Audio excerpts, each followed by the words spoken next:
Ask the Expert is a series hosted by the Charge Center Foundation about once a month, in which we bring in experts in the field to talk to us about their areas of expertise. Tonight, we're excited to be spending some time with Dr. Yumi Shirai, who's going to talk to us about Creative Café and arts-based person-centered planning.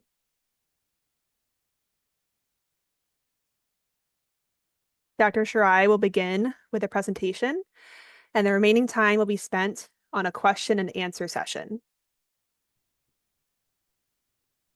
Thank you very much, Lily, for the introduction. And please stop me if you have questions or need a clarification.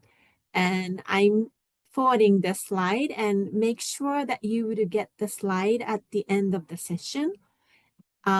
We would have a link to get to the slide.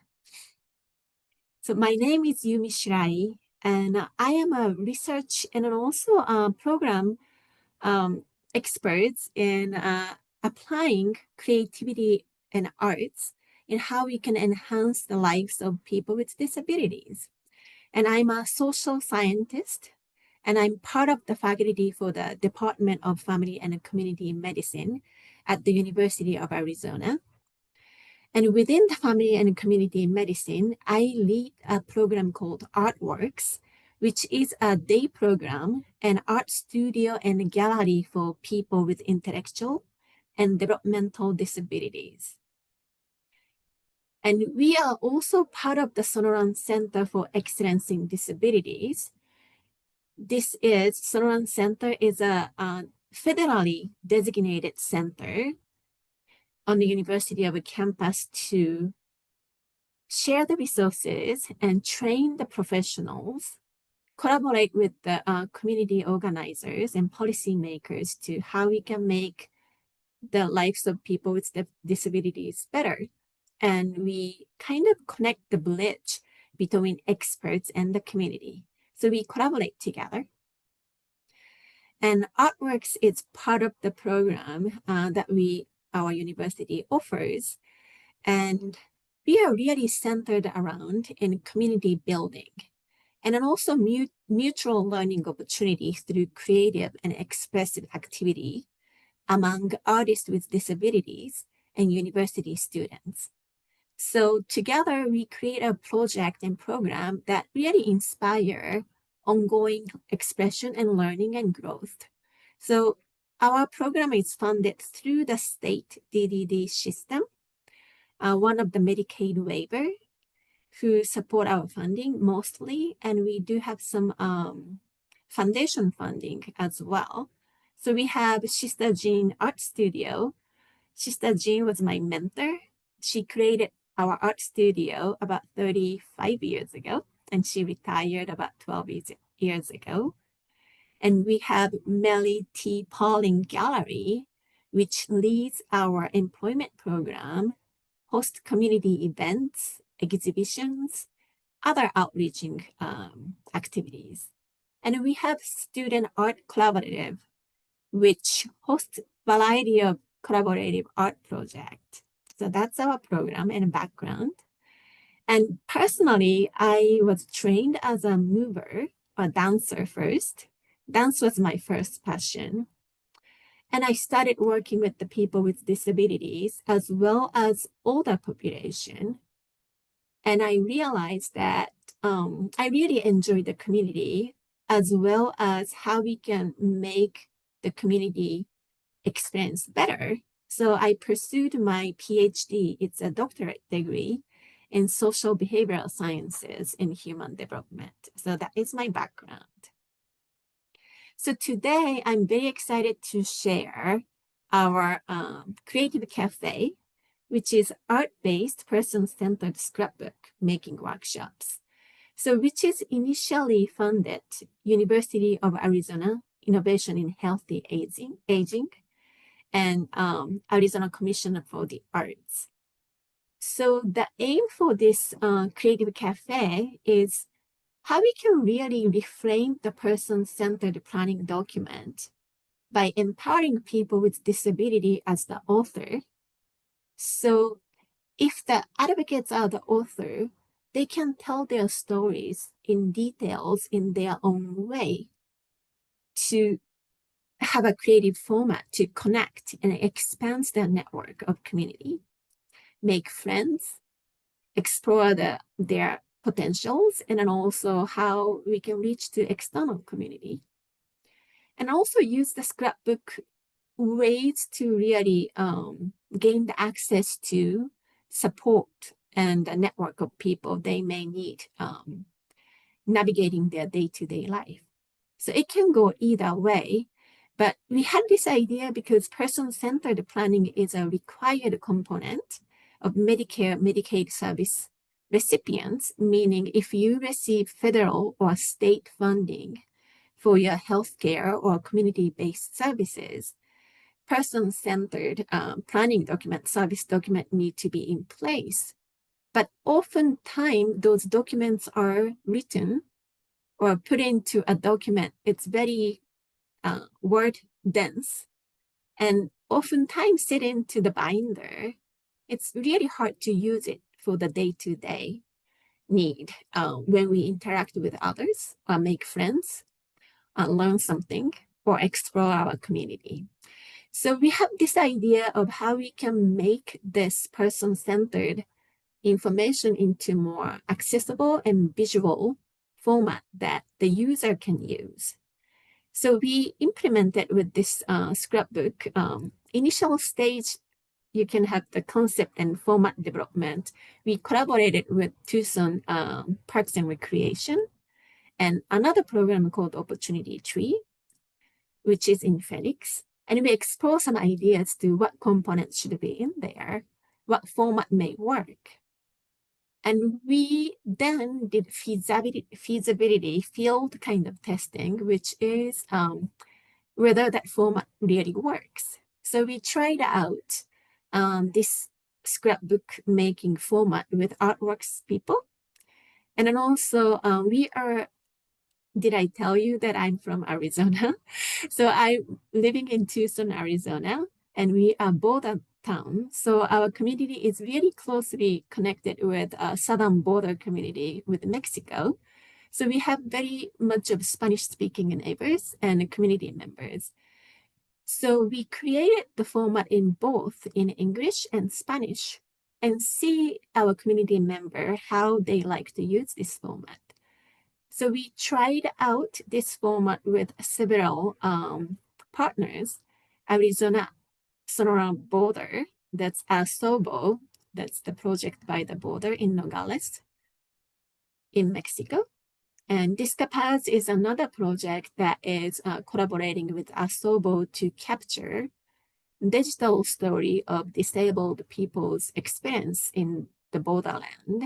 So it was kind of perfect combination to see how can we capture lived experience of people who are living in the border and can make it personalized in a digital format. So we collaborated with them to see how we can expand that.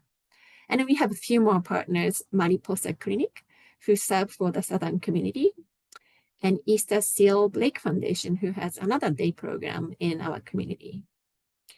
And once we felt this format is feasible, we make this as a pilot study to see if this scrapbook format is very effective. So we tested out to pre and after, so pre-workshop and after the workshop, we conducted an interview with the person who participated in our scrapbook making workshop and see if we see any changes. And we can tell about that in later, but we like to talk about a bit more scrapbook making, the format, and then also the content. And I think the person-centered perspective has been here for many, many decades in especially disability community. So probably you are more familiar than I am.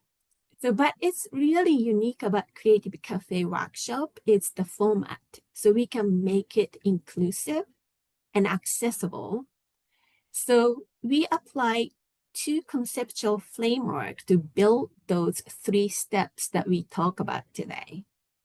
So this format can be flexible and adaptive and practical, which promote person-centered, inclusive, and responsive process to document personal stories in a concrete book format.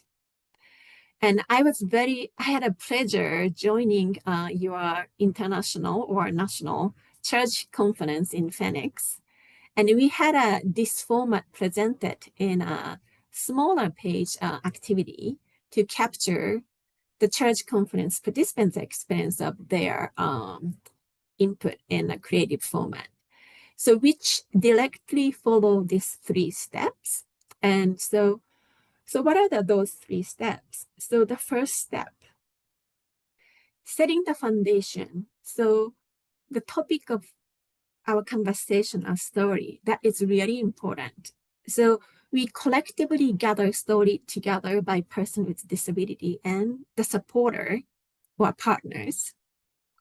And in order to gather the content, we really need to start from the same space, the introduction of the content. So for instance, let's talk about our experience with the church conference, right? So that is the starting point at the conference we had. So based on the initial content, we created, actually, Penny created 6 questions that related to how we can really extract your experience from the conference into phrase or word. So she came up with the 6 questions. So that is the question that we created. So that's another key issue or key components of this scrapbook format, that we have a worksheet that has those key questions related to the core content, the foundation we established together. So the foundation is what is the purpose of our conversation, why we are gathering this story together. And the second step is building trusting relationship with those questions that we created using worksheet with a few questions, so we can share our thoughts and ideas and share those thoughts together among the members who are part of the team who are creating. So the sharing is an important part. And once you share ideas around, we like to document those. Writing things down on the scrapbook worksheet is really important, because we have so many ideas that maybe I think about it for now, but then I may forget about those when we talk about it next week, right? So it's really important for documenting those shared ideas in a worksheet. So once we share the worksheet, documented those in the worksheet, we use that as a basis for creative synthesis. That is the step 3. So that's the workshop that we did with the creative page, with the scrapbook page that we created. So creative scrap page about key life story content. So for the church conference, whatever the member participant who wanted to be highlighted can be captured in a page.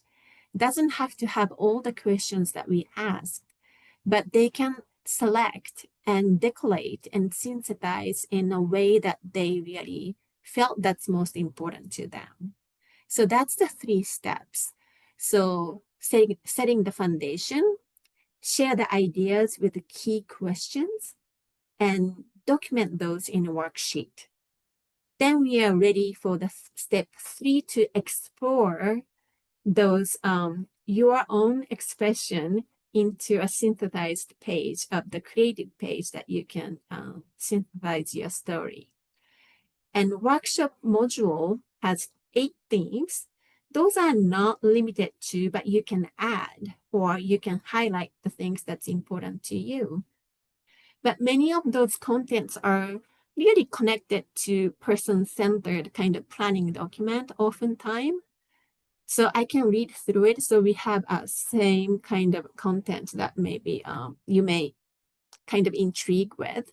But not necessarily to complete all of them, depending on the purpose of why you want to do this workshop.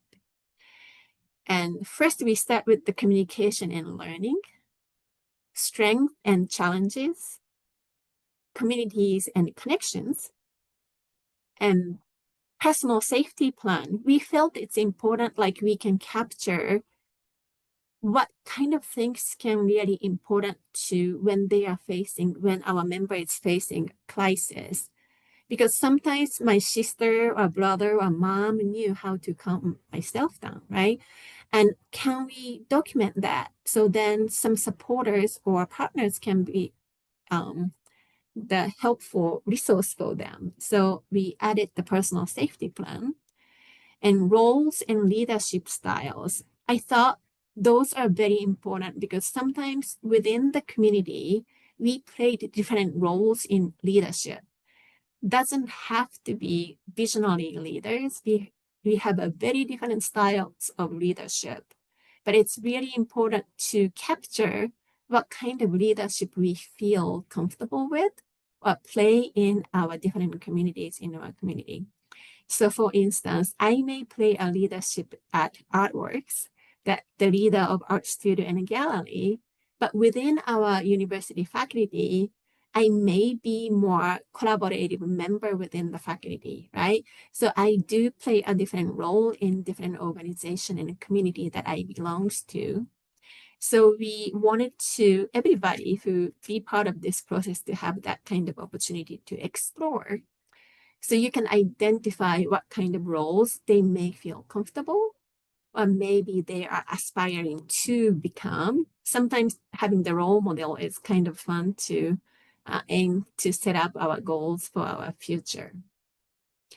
And we capture good days and bad days and traditions and celebrations. So those are the kind of key topics we came up with, but we are very open to add and extract or pull something that's important.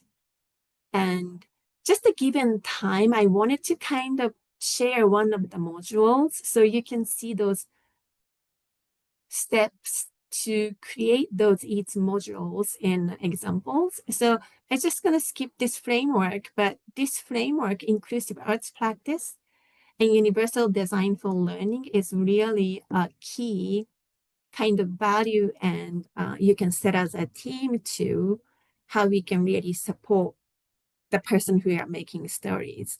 And we have more resources for those, and we're going to share that later. And thanks to the John Hartford Foundation, so this scrapbook module, the framework, they were given as the runner-up for the Business Innovation Award by John Hartford Foundation and acknowledged at the US Aging Conference. And we are very proud, and we are very taking much of the next step to how we can really expand our reach with this format. So step one, we talked about it, setting the foundation. And let's see how does that look like in the module one in communication. So when we do session for the modules, we share what is communication and learning. So maybe this can be, if we have some time, it can be a mini session because it won't be too long. So it's a 5 to about 10 slides for each module. So it's not too much. So let me see if we can maybe try it out and if you guys want to participate as a participant. If someone who is brave enough, what does communication mean to you? In the chat, can we do that, Lily? I'm not sure. Yeah? Okay, cool. Does anyone want to say something that what does communication mean to you? And this is Lily speaking. Attendees, I think that you'll have to put that in the Q&A because I don't think that the chat is enabled. Oh, okay. But that's okay. If you put it in the Q&A, I can say it out.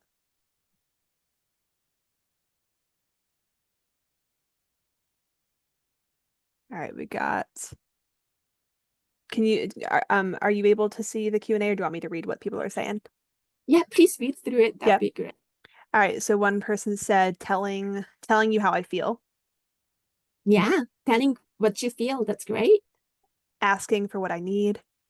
Asking what you need, that's communication, right? And then communication, you have someone, the other side, you are expressing your thoughts and need to the other side. Mhm. That sounds good, right? So the communication means giving someone a message, right? What do you want, what you need. So communication, like if we think about the communication is passing the ball. So let's say, Lily, I'm gonna pass me your ball. Would you catch it? Okay, it comes. Would you catch it? There you are. So if I don't say that, maybe the other side may not catch the information, right? So that's communication. And communication has a message passenger and the receiver who received the ball. And when we do this in the practice, we actually use a ball to practice the communication with everybody. Because sometimes we express ourselves without telling the other side. Jenny, I'm passing my ball to you. Would you catch? So person who's going to catch the ball need to be ready to receive it, right? So good communication is when both people understands the message, right? So that's one of the things. Then we have some games for that as well. And we have different ways to send a message. We can do verbally talking with people, or we can write something in the words, a picture, and we can do visual, like we do have an ASL interpreter here today. So we can sign if we know how to sign. Unfortunately, I'm not, so I cannot sign, but I can gesture for sometimes my feelings that I am tired or I'm happy. We can visually express myself and show some things in my body. And it's really important what kind of way that you like to communicate or what way to communicate. You're good at how you communicate.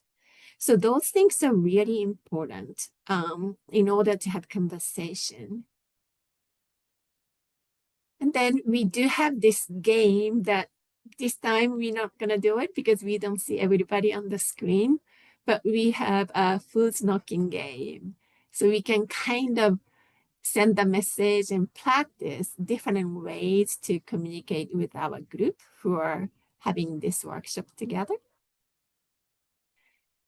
And we have fun. It's a knocking the door game. So as if you are a cat, would you perform to knock a door and send a message? Then everybody else, we cannot use the words, but we need to guess what that person is doing.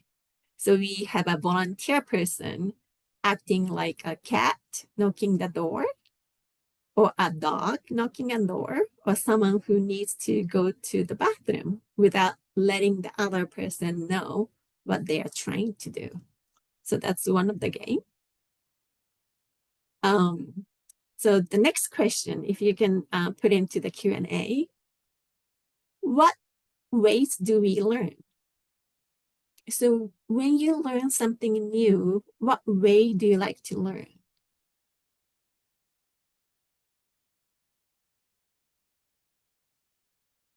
And those are different ways that we can learn, but maybe you have different ways that I'm not putting this out. Some people like to touch and try things out.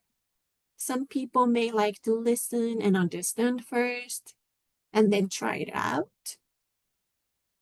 Some may be visually learning someone else is doing.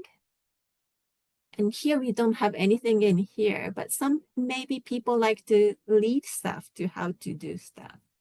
So if you have any preference for yourself, what kind of ways to learn something new? For instance, how to cook. Like if maybe depending on the content, you may have different preference, but if you like to learn how to cook Japanese rice cake, how would you like to learn? We have an attendee saying usually by making mistakes. Making mistakes to try things out. Yes. Okay.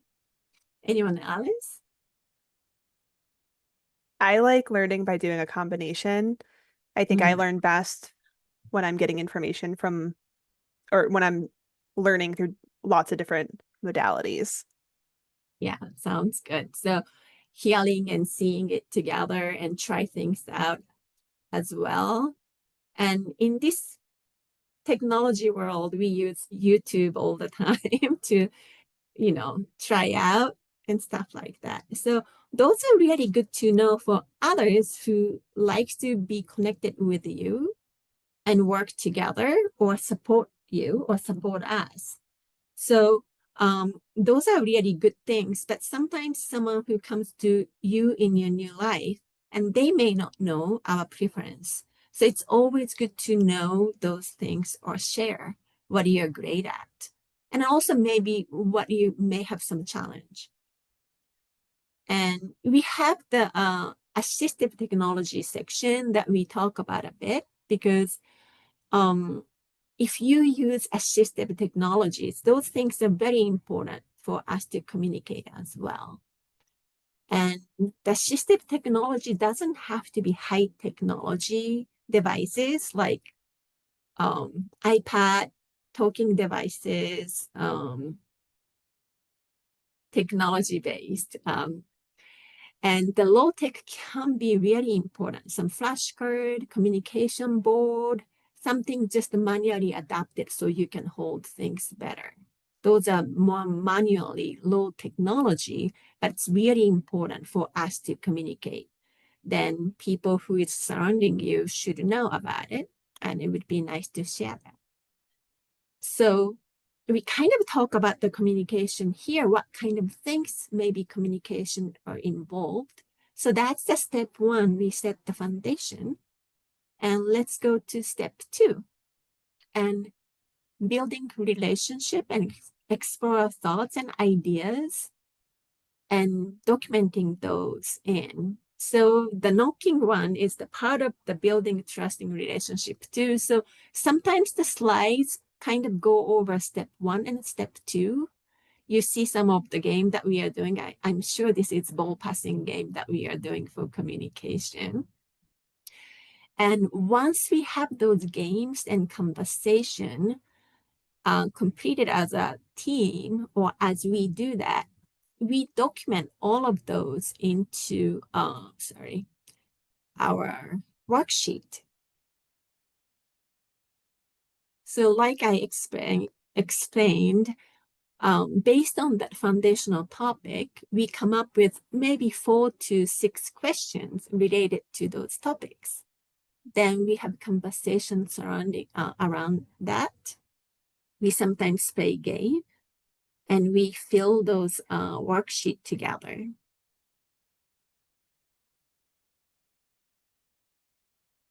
And this one is the assistive technology part.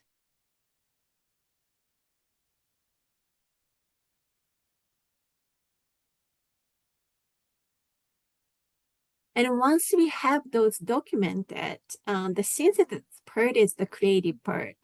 So we have oftentimes, Penny was fantastic setting up the church conference, and I'm very pleasure meeting many of you, passing out the colorful card and pencils and stickers, tapes and letters. So it's really up to the person who is creating whether they want to use the worksheet to cut it out, to paste it. So you see the a girl, she's putting the worksheet, just cut it around and put on the page. Versus left side, Joey drew himself in a picture. So he didn't want to use the worksheet, but he wanted to write it in to a paper so he can kind of highlight how he likes to communicate. So the way how you want to gather information into a scrapbook page, it's really up to the person who is making the scrapbook. So that is kind of the process for step 1 and 2 and 3. And any questions so far? that I can clarify?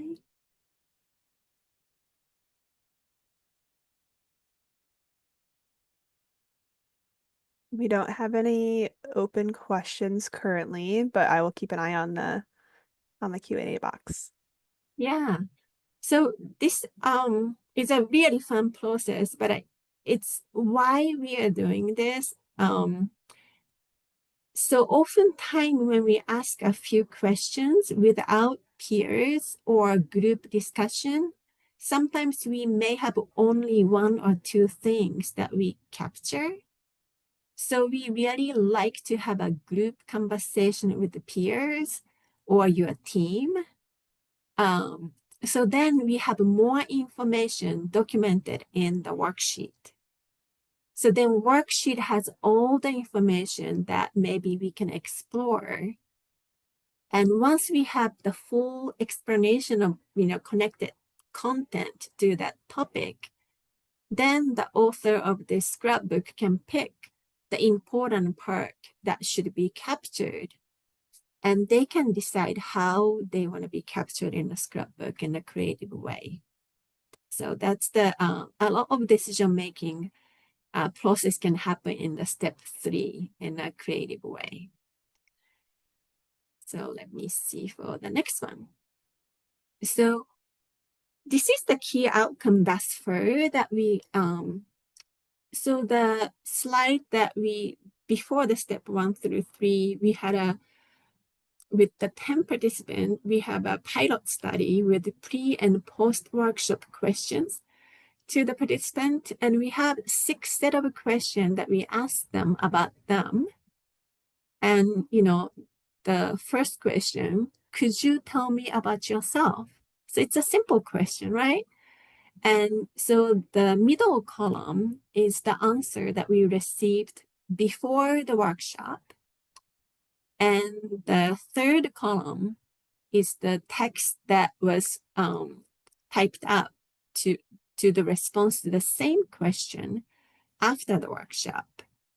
So you don't have to read through what's in there, but even the length of text and then also the in-depth of context, you can tell before the workshop to the after the workshop how much everyone really expanded the content and also in depth of information when they describe themselves. So going through the workshop for those 8 content really expanded their capacity to share their personal stories and information to others, whether using scrapbook or maybe they realized some content that they may not thought of before the workshop with others.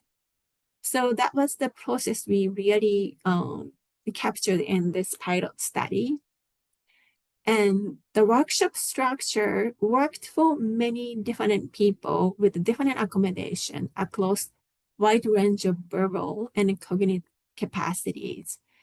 So we have a younger participant who are maybe in the 20s and someone who are in the 50s and 60s and started having dementia. So it could work for the different age groups in the person with disabilities. And then also when we worked with the discapacities with the border community, and they were very high functioning working group with the disabled community.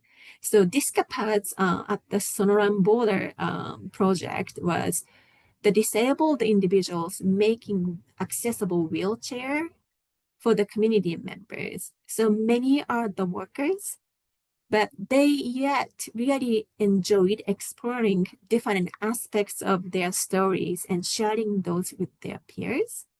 So then after they explore themselves and practice sharing and then also reviewing who they are, it really solidified in a way that how they want to videotape their stories of their lives living in the borderland with disabilities.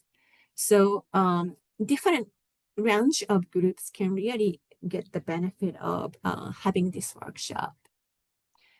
And also another aspect is that having this workshop was really interesting that we could have the opportunity for caregiver and care recipient together enjoy having these activities together. So one of the sessions we did in the border community was um, youth and the participant parents are working together. But while youth were exploring their own stories, parents really filled their own scrapbook.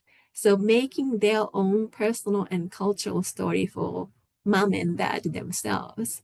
And they compared their story with their daughters or sons. And that was a really fun and collectively kind of cultural band, kind of bonding community that we created through this workshop. So that was really a fun activity that we had.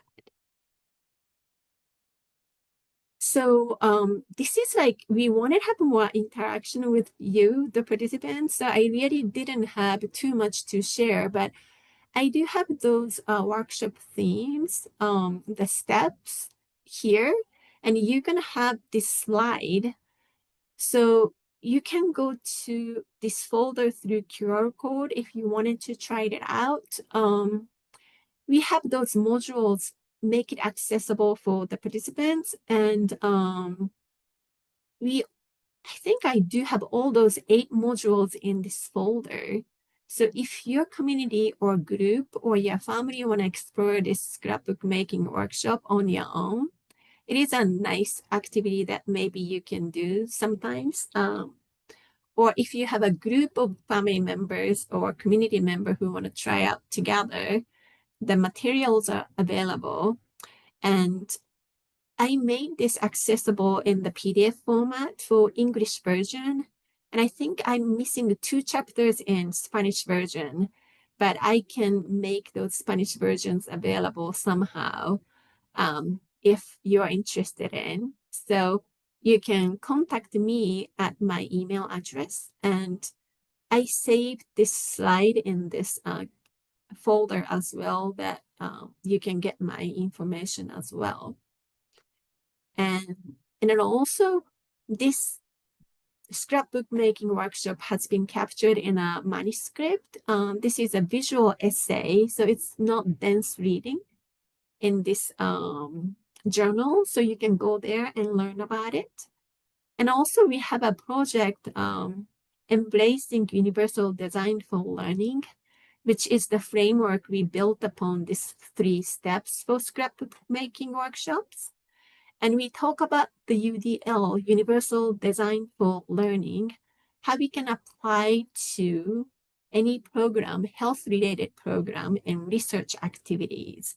So this is our kind of central of the project that what we create, and we really like to build upon that. So you can access to that project as well. So this is what I got, Lily, and I can go on to different things if you have more time, and I can expand upon the UDL. I can go back to the slide and explain the UDL and inclusive arts practice if we have more time without, much of questions. Perfect. This is Lily. We actually do have a couple questions in the Q&A, so maybe we can start with those and then see where the time takes us. Yeah. Okay. So Penny is asking if you could give some details on what questions you might ask while developing a personal safety plan. Yeah, personal safety plans. Okay, let me stop this. Yeah, so personal safety plan is, it's a good question, Penny. And that was when I was working with the task group of folks who have worked during the COVID-19 period. And it was so important to know what helps when someone is in a crisis. For instance, like what kind of phrases help you to calm down? Or who would be the person when you're in crisis that you can reach out to? or when you are in crisis, what kind of expressions or body gestures we may observe. So how do I know when you are in crisis? That kind of questions, because maybe your family or partner may know, but beyond that, what crisis means to you may be, differently perceived by others. So we ask, like, how do I know when you are under the stress or when you are not feeling well? And what kind of things that helps you to calm down or comfort you? So those are the questions that I think. So we have. So when you go to those modules and the public folder, you would find it in there. But that's it's not exact words, but that's what it is. Worksheet.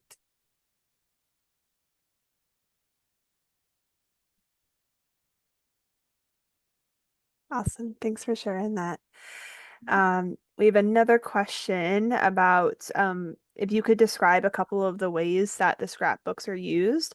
Um, Penny's saying that she's seeing how useful it could be for a new school team or even for nurses and hospital staff during recovery from surgery. Yeah, so that's a great question. And, I'm just so slow with the technology, and I just opening up the scrapbook page for Oh, and the. sorry, yeah, feel free to go back to that and share your screen. Thank you. Mhm. So you can see that a bit.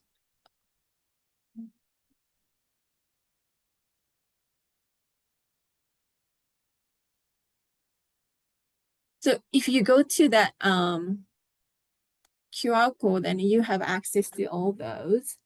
But how do you know something is wrong? How do we know something is, yeah. I think you knowing when you are not right versus how we know as a supporter when something is wrong, and what works best for you in terms of to support and comfort you, and how, and those things are here.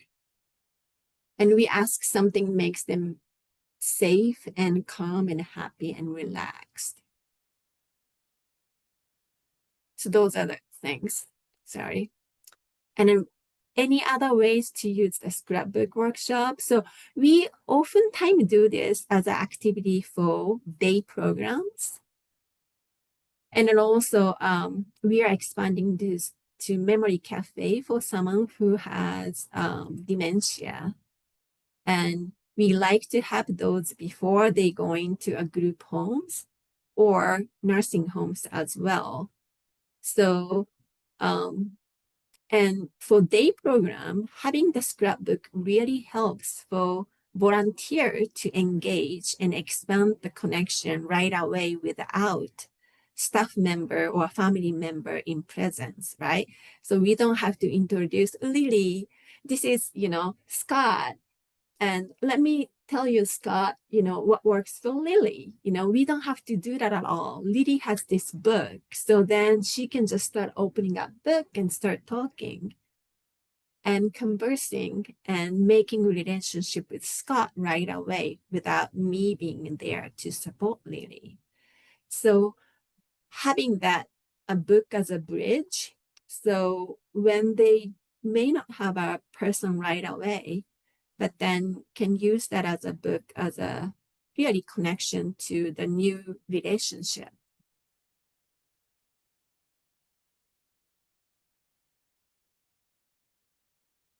Great, thank you. Um, I have a question, and this might go back to what you're saying about expanding on universal design, but I'm curious about any suggestions you have for adaptations to the process or to the scrapbooks themselves to make it accessible to people with combined vision and hearing loss. So any modifications that you have seen be successful or that you would recommend? I have not, but then I think participating in the Charge Conference, I learned a lot. So thank you so much because your community provide a lot upfront in making things accessible and making me realize that what I make may not be accessible. So universal design for learning is really the concept of what works for you, and we need to adapt everything what works for you. So the what makes your interest, right? So what's important to you is the basic concept. That's the engagement part of universal design for learning. Let me maybe open up and go back to the slide for that section. And that is really important. So unless the topic itself is not interested in you, we're not going to use those topics, right? So although I have 8 topics, but what interested to you is most important. So the topic you should really go about what. So that's the engagement part. And then second pillar is multiple representation. So different ways of learning and connecting.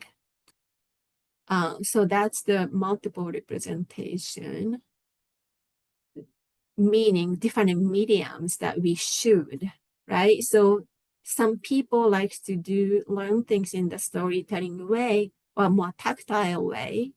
We should go about that way. So the worksheet that I have may not work for everybody, but how can we really trigger those questions in different format? Someone maybe work well as the worksheet, but someone may do well as a game, or maybe even on the, little apps on the tablet or something like that. So that can be really, so that's the multiple representation. It's the second pillar. What way we share those information or collect those information. So that's the second pillar of universal design for learning.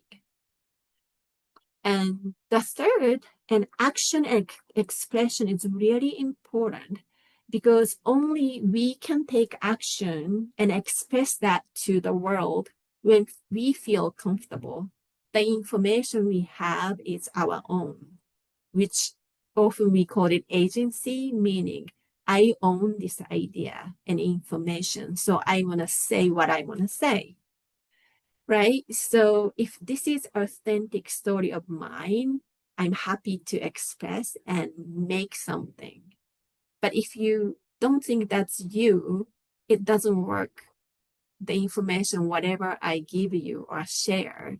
So you really want people to feel comfortable and engage, and they feel that it's authentic of me. So that part is really important for us to take action and expression and make something.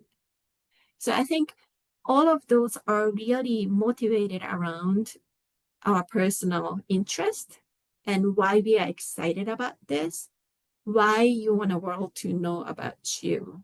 So I think that's the most important part. And the way how we do it should be modified in a way that works for that person. Yeah, that's really, really helpful. And I think some ways that might be accessible, especially to our community, is using like tactile objects Mm-hmm. and like just thinking about what are the methods of communication that the person is using in their everyday life and how can they replicate that within this kind of format. So yeah, that's really helpful to hear your Yeah, love perspective. to explore. Like if you have some other ways that you think you want to adapt together, or you guys can do it too. And I think that would be helpful for maybe other group as well, right? To how you modify.